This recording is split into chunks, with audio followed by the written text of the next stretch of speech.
Hey, what's going on, guys? Welcome to the channel. This Saturday is UFC 290, Alexander Volkanovski versus Yair Rodriguez. And in the co-main event, we have Brandon Moreno versus Alexandre Pantoja lll for the UFC Flyweight title. And this is going to be my full breakdown and prediction. And I absolutely love this card, and I love this co-main event. This co-main event is flying under the radar. This is an amazing fight. This is one of the best fights in the flyweight division that you could possibly make right now. And I know at one point the UFC was thinking about closing the flyweight division down. I can't even fathom that when I'm looking at Brandon Moreno versus Alexandre Pantoja. I know there's people who are going to not really pay attention to this fight, and they're going to think, oh, it's just a flyweight co-main event. They're just throwing it on there to have another title fight on the card. This fight alone could be a main event of a pay-per-view in terms of skill level, in terms of how this fight will play out. It should be an amazing, fan-friendly matchup. And I absolutely love this matchup. And the storyline you have going into this fight, you have Pantoja, who's the challenger, the #1 contender, has 2 wins over the champion. And one of those wins resulted in Moreno getting cut from the UFC. Obviously, he built his way back to the UFC. He ended up becoming champion against Figueiredo. And we're going to talk about their resumes in a second. But it doesn't get much better than that. This is the MMA version of Israel Adesanya versus Alex Pereira. Because Pantoja not only has 2 wins over him, he has a stoppage win via rear naked choke. And now they're fighting, it's years later, they're fighting for the UFC Flyweight title. And both their styles. I mean, is Brandon Moreno ever in a boring fight? Is Alexandre Pantoja ever in a boring fight? Absolutely not. So there's nothing not to love about this fight, from the storyline to the skill level to the way both of the guys fight. I mean, both of them. I mean, Alexandre Pantoja literally fights like a UFC video game character. That's how crazy and wild he is. And I think this matchup will be very entertaining. And honestly, I love this fight. I absolutely love this fight. I know we've been watching Brandon Moreno versus Davison Figueiredo for the last few years, and people have been kind of complaining about the redundancy of it. I love those matchups. I love all 4 of those fights. I'm so happy to be getting a fresh matchup, and this fight is just amazing. So if you look at the tail of the tape for this fight, you have Brandon Moreno, who's 21-6-2. Alexandre Pantoja is 25-5. Moreno is the champion. Pantoja is ranked number 2 in the UFC official rankings. Moreno is 29. Pantoja is 33. Moreno's 5'7". Pantoja's 5'5". Moreno has a 70-inch reach, and Pantoja has a 68-inch reach. So a 2-inch height and reach advantage for Brandon Moreno. So if you look at Alexandre Pantoja, of his 25 wins, 8 by knockout, 10 by submission, and 7 by decision. Of his 5 losses, all 5 of them have been via decision, so he's never been finished. And one thing I want to note, and we're going to talk about this later in the video as well, of his 10 submission wins, 8 of them are via rear naked choke. He comes into this fight on a 3-fight winning streak. His last fight was at UFC 277 back in July of last year. So he's been out for close to a year by the time he fights Brandon Moreno. And he fought Alex Perez, and he went out there, just walked him down, was throwing crazy combinations, eventually creates a scramble, ends up on the back of Alex Perez, and submits him via rear naked choke. Or technically, it was a neck crank, but basically the same thing. It's just not under the chin. And, I mean, this was insane. This was an insanity performance. The way he walked him down, the way he was throwing big shots, the way he created the scramble. The next thing you know, just jumped right on his back, and then it was a standing neck crank finish. Super impressive win there. That sealed him as the next guy in line for a title shot, and that's why he waited for the quadrilogy between Moreno and Figgy to pan out before he's fought. That's why he's been out for a while. The fight before that, he fought Brandon Royval back in August of 2021. This was an amazing fight. Brandon Royval is making a case that he's very close to a title shot right now. And this was a back and forth fight. This was a competitive fight. Just Alexandre Pantoja was able just to outgrapple him. He was able to get his back multiple times in this fight and eventually finds a rear naked choke in the second round. And then the fight before that was against Manel Kape, another surging contender in the flyweight division.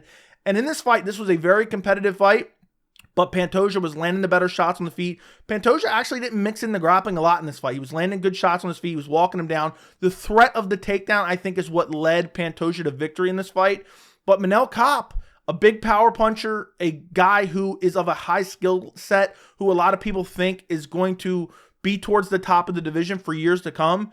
and Alexandre Pantoja went out there and beat him via decision. One thing I did notice is Manel Kape was actually mixing in his grappling in this fight, and I think he got one takedown for a brief second against Pantoja in this fight. And then Pantoja's last loss was against Askar Askarov back in July of 2020.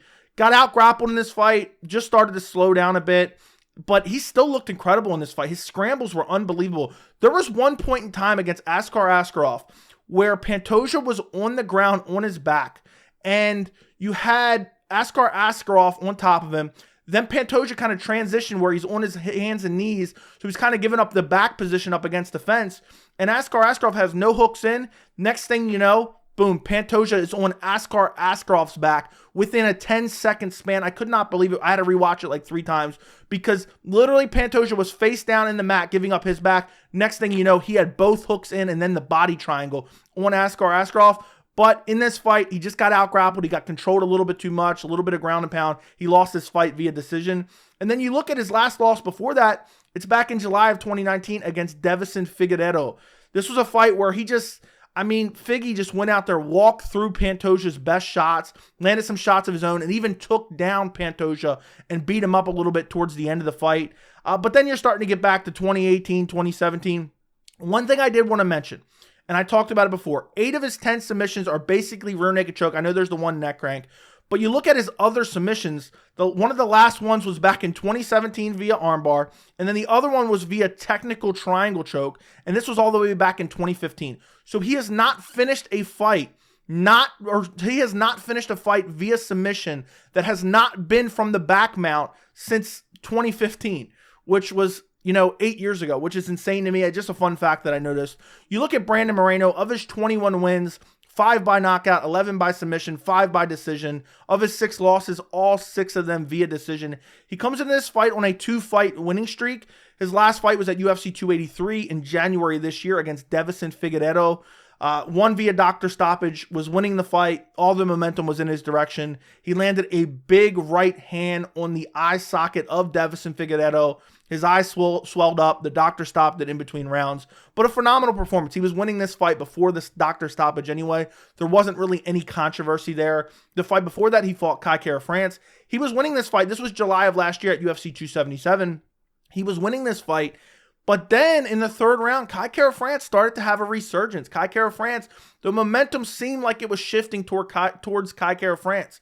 And then all of a sudden, Brandon Moreno just steps in with a perfectly placed body kick and melts Kai Kara France in this fight. Phenomenal performance, gets the 3rd round TKO towards the end of the round. And then his last loss was against Deiveson Figueiredo back at UFC 270, January of 2022. This fight was razor close. It honestly could have went either way. It was super technical. Figgy was mixing in some of the grappling, and he looked really good on the feet and was landing some good leg kicks. I honestly scored it for Brandon Moreno, but I didn't think it was a robbery. It was such a razor close fight, and that's why we needed to see the quadrilogy. And then literally I just start going through his fights. It's nothing but Deiveson Figueiredo. He got the fight against Deiveson Figueiredo, the original title fight at UFC 263, and he got this fight, or not 263, 256. Sorry, I'm confusing them. And he got this fight on a month's notice because they needed a main event for UFC 256. You had Moreno beat Brandon Royval on the same card that Figgy beat Alex Perez and defended his title. They needed a main event. They asked both guys to make the quick turnaround. They fought at UFC 256. This was a razor close fight. Figueiredo should have won this fight, but there was a point deduction. I think it was because of a nut shot. I can't remember exactly what it was. There was a point deduction. It made it a draw, but it was a highly competitive fight. It was one of the best fights of the year. So they decided to run it back. And a lot of people, myself included, I thought, Figueiredo, he has a tough weight cut. He's making a quick turnaround on 1 month's notice from UFC 255 to 256. He's probably going to beat Brandon Moreno in the rematch. And I picked Deiveson Figueiredo to win the rematch at UFC 263. Moreno went out there and outclassed him and finished him via rear naked choke in the 3rd round. And then that set off the chain of events of fighting Figueiredo over and over and over again, which I loved every single one of those fights. But before that, has a win over Brandon Royval, kind of inconclusive because there was a rib injury to Brandon Royval. It's technically a TKO, but we didn't really get to see that fight play out. And then also he has a split decision draw against Askar Askarov, another opponent in common. And then he also has another win over Kai Kara France. So Brandon Moreno has an excellent resume. But what people remember when they look at this fight is that he has 2 losses to Alexandre Pantoja. You go back, and 1 loss isn't technically on his record, so that's why technically he's never lost via submission, because it was on The Ultimate Fighter. When they film The Ultimate Fighter, those fights are counted as exhibitions. Otherwise, the results will be public. They want to hide those results. So back in August of 2016, Alexandre Pantoja and Brandon Moreno fought on The Ultimate Fighter.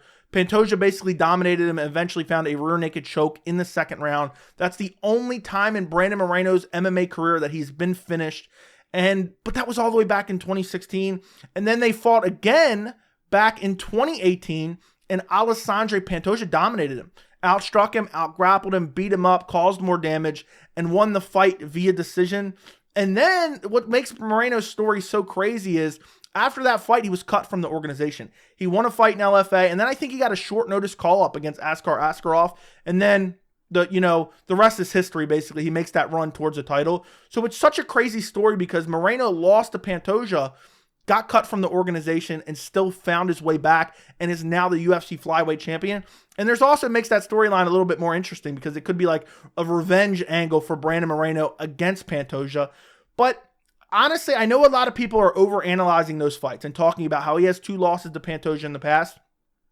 I'm going to be honest, I think they're basically irrelevant. They are so long ago.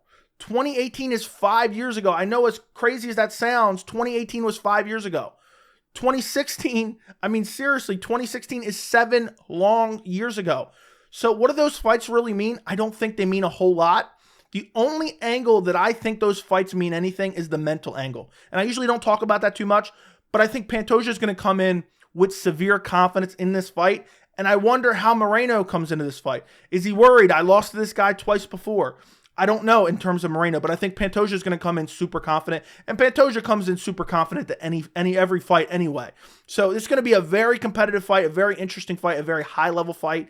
And honestly, the way I see this fight playing out is I see this fight being very exciting. I see Pantoja coming out, putting the pressure on Brandon Moreno, looking to create chaos. That's what Pantoja does. He looks to create chaos because he wants to create a scramble in any capacity where you miss a head kick and you slip and fall, or you overthrow on a big right hand or big left hand and then he slips underneath of it and gets your back. Similar to Charles Oliveira versus Dustin Poirier, where Charles got that finish. This is what Pantoja is doing. People talk about his aggressiveness. It's because he wants to create a moment in time where you slip up and next thing you know, he's on your back, and he's so deadly when he gets to your back. And he has that submission win over Brandon Moreno. I feel like a lot of people are going to reference, but again, 2016. But Moreno, I mean, it's hard to count Brandon Moreno out. It's really hard to count him out. He's the champion. He's looked incredible. I thought he, should be on a long winning streak. The last loss really should be against Pantoja back in 2018 because I thought he beat Deiveson Figueiredo, but again, not a robbery. But this fight, no matter who wins this matchup, it's going to be very exciting. But in terms of past the victory for Alexandre Pantoja, I think he has to win via submission. I don't think he's TKOing Brandon Moreno. He's too durable. He's taken some of the biggest shots from Figgy. I don't think Pantoja can finish Brandon Moreno via TKO. I don't think Pantoja can win this fight via decision. I think Pantoja has to win via submission. Now, as far as Brandon Moreno, I think Brandon Moreno's most likely past the victory are decision or TKO. I find it hard to believe Moreno could submit Alexandre Pantoja. It is possible, but I would think that was the very most unlikely scenario in terms of a Brandon Moreno win. But for my official prediction, I am going with Brandon Moreno via 4th round TKO. I just think Brandon Moreno has vastly improved. I know people are going to talk about these previous fights. Brandon Moreno has gotten so much better over the past few years. And I just don't think, I think he's closed that skill gap. And I don't think Alexandre Pantoja is going to be good enough to get it done against Moreno. Moreno's so well-rounded, and I know Pantoja's good as well. And I know Pantoja has improved as well. But you go back to that first fight back in 2016, I mean, that's 7 long years ago. Moreno was 22 years old when he initially lost to Alexandre Pantoja via submission. Moreno has improved leaps and bounds. They're not even the same fighter. And I know Pantoja has improved as well. But Pantoja, I feel like he hasn't improved as much as Moreno has. I think he definitely has improved significantly. But I think when this fight happens, I think what you're going to see is it's going to start off slow. Because I think Pantoja is going to come out He's going to look to push the pace. He's going to look to land big shots. And I think Moreno is going to use his footwork, use his head movement. He has excellent head movement. Every time he throws a strike, he moves his head. He gets his head off the center line. And I just think he's going to wait. He's going to weather that early storm of Pantoja, where Pantoja is just trying to create a scramble. That's all he's trying to do, is create a scramble and get your back. And I think Moreno knows that. I think Moreno is going to start off, he's not going to be very kick heavy, but I think you're going to see him throw some body shots because he's going to play the long game in this fight. And he knows Pantoja. We've seen Pantoja wear down a little bit in that third round. We see him pretty much exhausted against Deiveson Figueiredo in the third round, and that fight was an absolute dogfight. We've seen Brandon Moreno go a hard 5 rounds with Deiveson Figueiredo. So Brandon Moreno is not going to gas out. Pantoja is going to slow down significantly. And for me, if Pantoja doesn't get that finish in the first, second round, I just don't think he gets it done. And if that's his only path to victory is submission in the first or second round, meanwhile, I feel like Moreno can win decision or finish him in any round. And I know Moreno can go a hard 5 rounds in an absolute war. I have to go with Moreno. I have to side with Moreno. I think he gets it done. I think he's the better boxer overall. I think Pantoja has more power, but I also think Moreno's a better wrestler in general. Pantoja's obviously, he has the better jiu-jitsu, he has the better grappling overall. But I don't think Pantoja's going to be able to go out there and just shoot a double leg and take him down. He's not going to be able to do that. He's going to have to create one of these wild scrambles, and I think Moreno's going to be very measured early. He's not going to be throwing a whole lot of kicks because Pantoja's going to be looking to catch those kicks and take him down.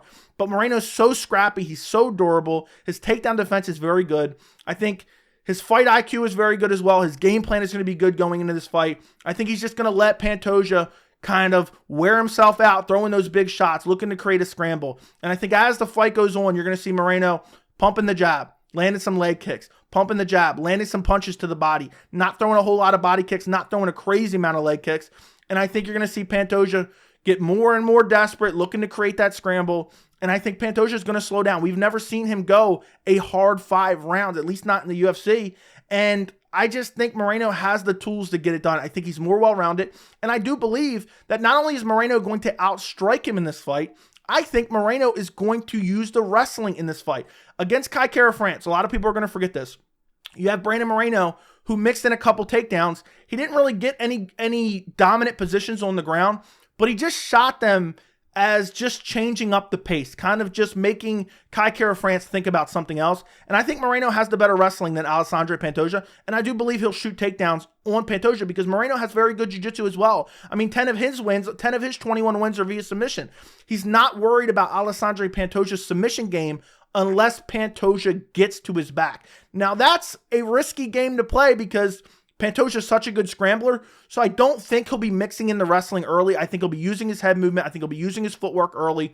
He'll be using his boxing mainly, not a lot of kicks. He'll be using his boxing early. And then as the fight starts to progress and Pantoja starts to slow down, I think he'll mix in a takedown. Then maybe he'll get back up. Maybe he'll land a couple shots, ground and pound. He'll get back up. He's not going to play that game to give Pantoja an opportunity to snatch his back, because if Pantoja can snatch his back, then that's when Moreno is in serious trouble. We'll hear Joe Rogan say he's in real trouble here. But outside of that back position, Pantoja's not a massive submission threat. It's not like he's throwing up arm bars and Kimuras and stuff like that. He has to get your back to find that submission. And I think Pantoja's gas tank is not going to hold up in an absolute 5-round war against Moreno. And I think the first round maybe Pantoja gets, because Moreno is going to be kind of measured. He's going to be kind of letting Pantoja throw those crazy wild winging shots, big power shots.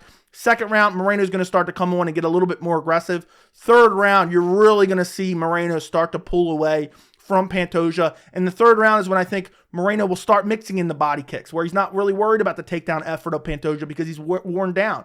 And I think you'll see Moreno start to mix in the wrestling a bit in that third round. And at the end of the third round, I think you're going to see a very tired Pantoja, because at that point, Pantoja is going to start to get desperate and shoot on takedowns himself. And they're going to fail. Moreno's going to be able to defend him. Even if he gets one, I think Moreno will be able to scramble back to his feet. And I think Pantoja, come the fourth round, is going to be very tired. And I just have a hard time believing, even if Moreno wins this fight, that he doesn't get a stoppage in the later rounds. So I'm going Brandon Moreno, 4th round TKO. He's going to beat up a semi-gassed out Alexandre Pantoja, because Pantoja has to fight the way he does. The way he fights so aggressively and chaotically, it's all part of his game plan to create, a chance to get a scramble and end up on his opponent's back. That's what he does, and that's what he does best. And I think he has to fight like that. And that type of game plan is not conducive to a 5-round title fight when you don't have godly stamina like some of these other guys do. So I think Moreno is going to beat him up with the boxing. I think Moreno is going to be attacking the body with his punches. I think he's going to be ripping hooks to the body. And I think Pantoja is going to slow down and eventually get finished in the 4th round. I'm going to say Brandon Moreno catches him with a right hook, drops him, and then finishes him with ground and pound.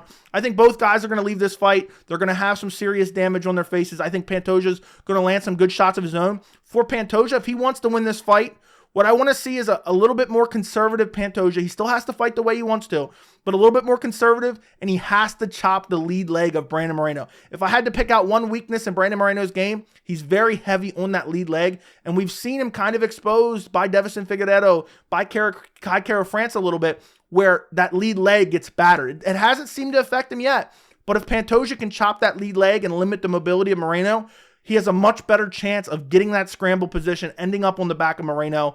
But ultimately, I think you're going to see Moreno out-grapple him, out-strike him, beat up the body, and you're going to see Pantoja wear down and eventually get TKO'd in the 4th round. And Brandon Moreno will win the trilogy fight and avenge his 2 losses against Alexandre Pantoja. Moreno has improved too much over the last 6-7 years.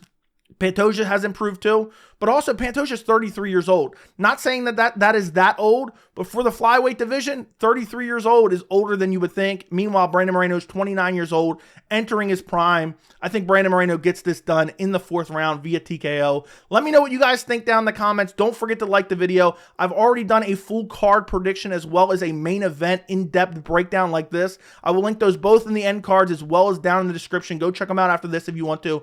Thank you so much for watching, and I will see you in the next video.